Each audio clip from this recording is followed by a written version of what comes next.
with it. It was told to me when I was 16 by an Ojibwe elder from Manitoba, a master fiddler. He saw that my tireless spirit was flying around, wanting to be named. In my life, I've traveled and migrated without hesitation. I was born at the forks where the mighty Red River meets the Assiniboine in Big Sky country, the Manitoba prairies. My parents and I migrated from Winnipeg to the shores of Lake Ontario. I fluttered east across the big blue ocean to the peaks of the Alps, westward towards the Great Green Isles, and on the rocks of Pirates Cove, the waves crash and excite my instinct. I've ventured north from Siberia's taiga, all the way to the Canadian tundra. I've tasted exotic nectars south of the equator, encountering countless magical flowers and spirited creatures. They are all my relations. Grateful for my abundance of gifts, colorful iridescent plumage, acrobatic agile wings, always joyfully playing.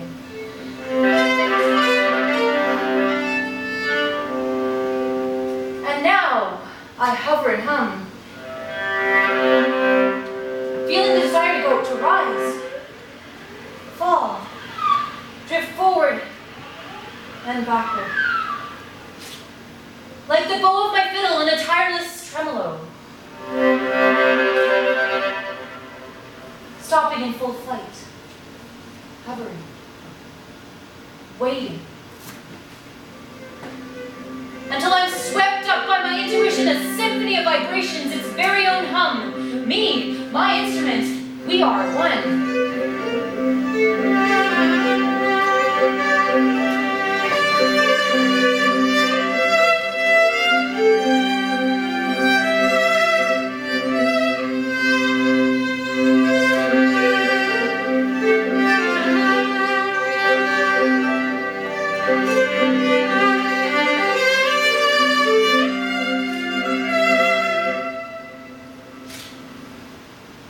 Je suis le colibri.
Once they made it to Fort Edmonton, she spent the long and harsh winter of 1810 without her husband while he worked his trap lines.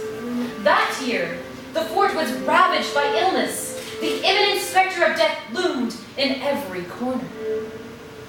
It was at this time that her firstborn son, Librairie, caught a fever.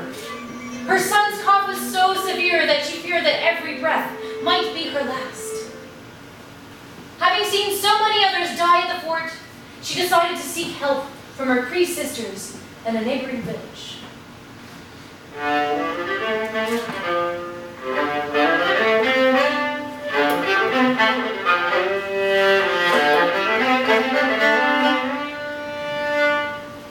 The journey by snowshoe to the Cree healers was bone-chilling and arduous.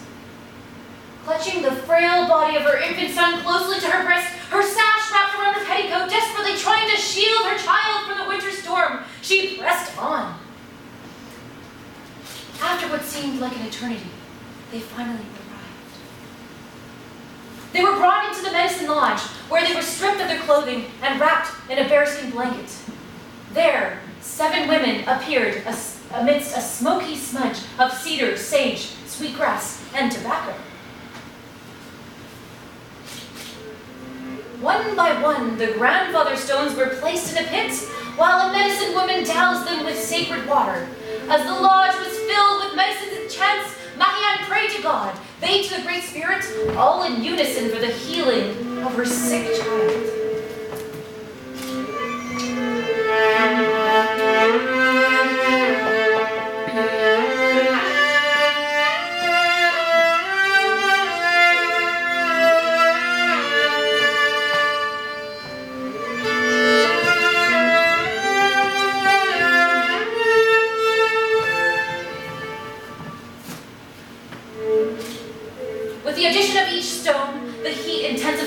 Invoking many memories, including the memory of prematurely birthing her firstborn son in the silver grasses along the trail of the buffalo.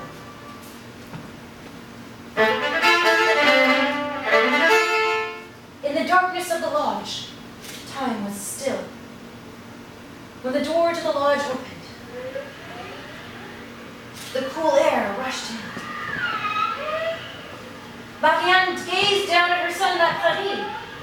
His cough had ceased, and he was in a deep, peaceful sleep.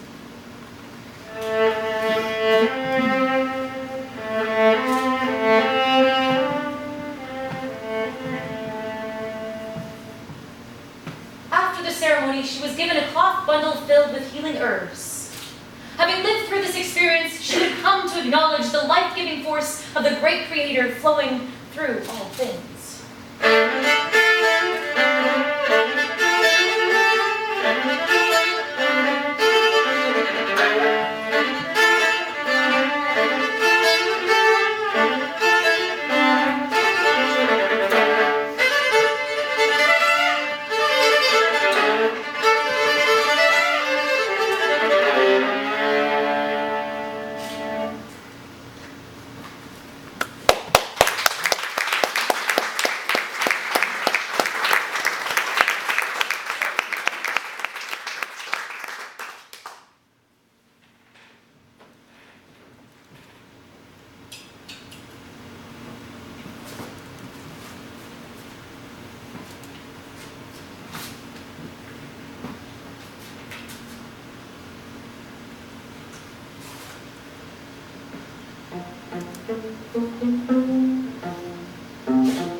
At the age of 15, it was time for her to make a choice.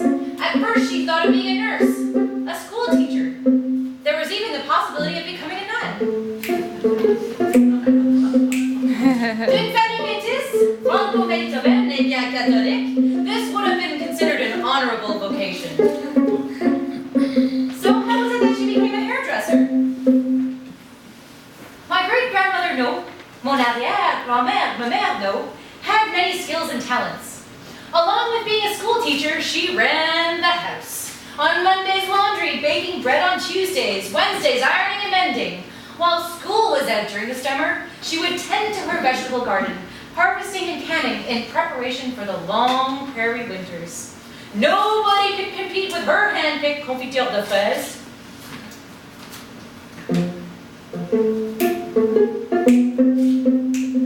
My mère wanted more than a life on a farm, and having to play second to mom to 12 siblings.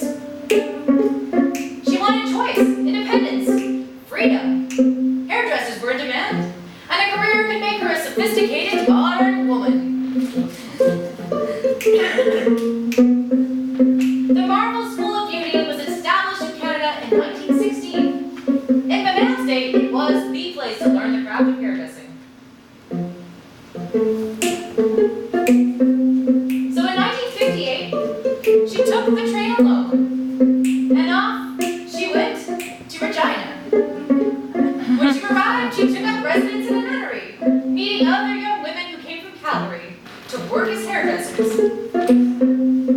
Seeing as there were strict rules to return before midnight, together they would share an apartment on the top floor of an old house. The entire world had suddenly opened up to her. She could spend her days as she pleased, speak with whom she liked. She even went backstage at Johnny Cash's concert. She did miss one thing, though. The proud and fierce Métis matriarch, her Memere, no.